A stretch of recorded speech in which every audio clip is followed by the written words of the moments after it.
My name is Mike Landowski, and I am a graduate student in the Rickman laboratory at Duke University, and we study age-related macular degeneration, and we aim to develop mouse models of the disease in hopes that we can develop therapies for patients. We focus on the complement system, as the complement system has been implicated to be associated with AMD development and progression, but how the role of complement in AMD is not well understood. In particular, we study complement factor H, in which variants in complement factor H are strongly associated with AMD risk. And at this past ARVO, I've presented a poster in which I've developed a mouse model of AMD that takes into account AMD-associated CFH variants, advanced aging, and diet consumption.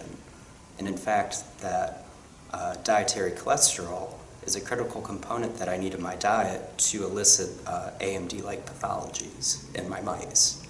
And this is suggestive that in AMD patients that the consumption of cholesterol may be critical for AMD development and progression, and that ameliorating dietary cholesterol consumption may actually lessen or prevent the development of AMD.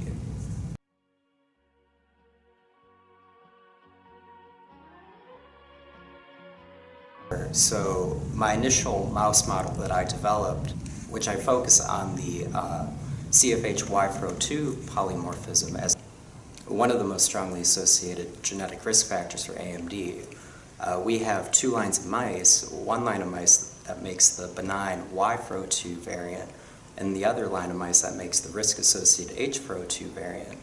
I've aged these mice to 90 weeks and fed them a high-fat, high-cholesterol diet for 8 weeks, and this was sufficient for the development of AMD-like pathologies in these mice. To understand what's driving the development of these pathologies, I made diets in which I've removed the dietary cholesterol or the dietary fat, essentially making diets that are a high fat with no cholesterol or a high cholesterol with no fat. And what I found was the AMD-like pathologies that develop in these mice after aging and consumption of an HFC diet, that the cholesterol component of the diet is critical to elicit these AMD-like pathologies.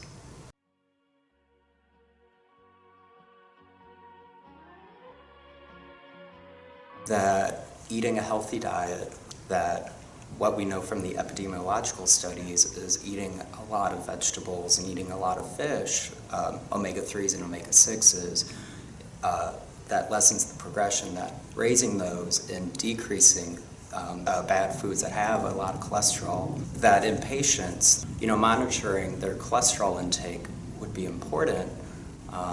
Also, from my results, that the AMD-like pathologies that I observe in my mice is also associated with increased low-density lipoproteins, or LDLs.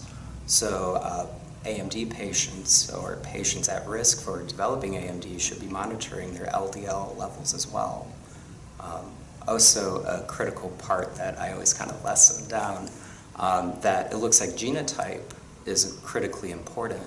So individuals with these risk-associated CFH variants should be particularly careful with their dietary cholesterol intake, as they're more at risk for the development of AMD, and these may be what's needed to as that tipping point for disease development.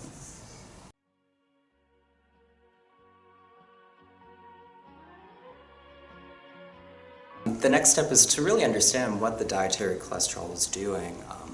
The study that I've presented here at ARVO shows that dietary cholesterol is needed, but we don't know in what capacity it's needed to elicit these pathologies. So we're undertaking studies to better understand that using these mice fed these different diets, as well as answering this critical question of why aging. AMD is an age-related disease, and for us to model AMD in mice, we need these mice to be at least 90 weeks old. But it's not really well understood. So understanding that critical component of aging in this is going to be helpful for our understanding of how this how dietary cholesterol is driving these pathologies.